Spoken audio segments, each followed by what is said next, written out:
আর কলকাতায় যে অনুপ্রবেশকারীকে ধরা হয়েছে তার কাছ থেকে চাঞ্চল্যকর তথ্য পাওয়া যাচ্ছে। যে তথ্য পাওয়া যাচ্ছে তাতে আবার সন্দেশখালীর নাম উঠে আসছে। মানে এই যে জাল আধার কার্ড, হ্যাঁ, এই আধার কার্ড সন্দেশখালীতে তৈরি হয়।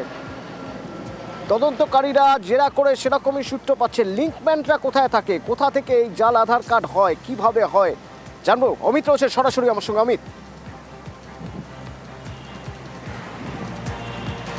দেখো, বনগাঁ ন্যাজাটের পর এবার সন্দেশখালীর নাম জুড়ল কালীঘাটে ধৃত অনুপ্রবেশকারী বাংলাদেশি নাগরিকদের সাথে। কালীঘাট থানা আজাদ নামে যে বাংলাদেশের নাগরিক বা অনুপ্রবেশকারীকে গ্রেপ্তার করেছে তাকে আশ্রয় দিয়েছিলেন জাফর, তাকেও ইতিমধ্যে গ্রেপ্তার করা হয়েছে। ধৃত দুজনকে জেরা করে সে আধার কার্ড কোথা থেকে তৈরি করা হয়েছিল তারই অনুসন্ধান চালানো হচ্ছিল কলকাতা পুলিশের তরফে। সন্দেশখালী এলাকা থেকে এই আধার কার্ড তৈরি করা হয়েছে এমনই চাঞ্চল্যকর তথ্য উঠে এসছে কলকাতা পুলিশের হাতে।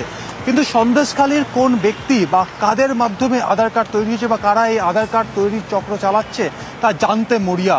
কারণ জাফর এবং আজাদ দুজনকে জেরা করা হচ্ছে।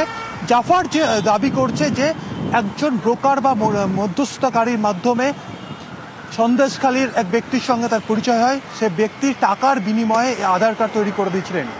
তদন্তে আগেই উঠে এসেছে যে জাফর তার নিজের মৃত বাবার পরিচয় বা তার মৃত বাবার আধার কার্ড ব্যবহার করে এই আজাদের পরিচয়পত্র তৈরি করে দিয়েছিলেন।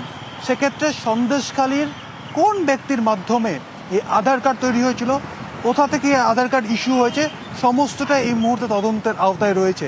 এছাড়া তদন্ত করতে গিয়ে এখনো পর্যন্ত 4 থেকে 5 জন মিডলম্যান বা ব্রোকারের তথ্য উঠে আসছে তদন্তকারীদের সামনে। বনগাঁ পেরিয়ে অর্থাৎ বাংলাদেশ থেকে যখন আজাদ এই আমাদের দেশে প্রবেশ করে, সেক্ষেত্রে ওপারের দালালদের সঙ্গে বনগাঁ সীমান্তে দালালদের একটা যোগসূত্র রয়েছে। সেক্ষেত্রে বনগাঁর বেশ কিছু দালালের তথ্য এখনো উঠে আসছে।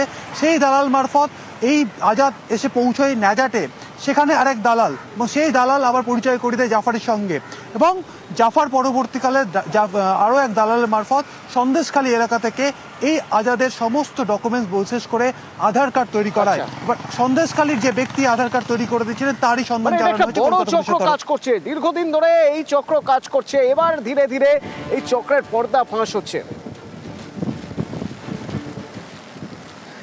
এবার কোচবিহারের ছবি দেখা যায়, একটা কোচবিহারের সম্প্রীতির ছবি। এই ছবি দেখা যাচ্ছে কোচবিহারের দিনহাটা শহরে একটা ওয়েলকাম গেট।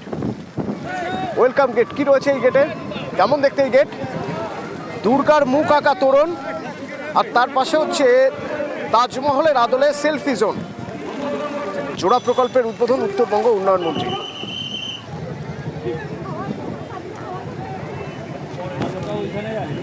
ভীষণ ভালো লাগছে, এখানে এসে অনেক সেলফিও তুলেছি।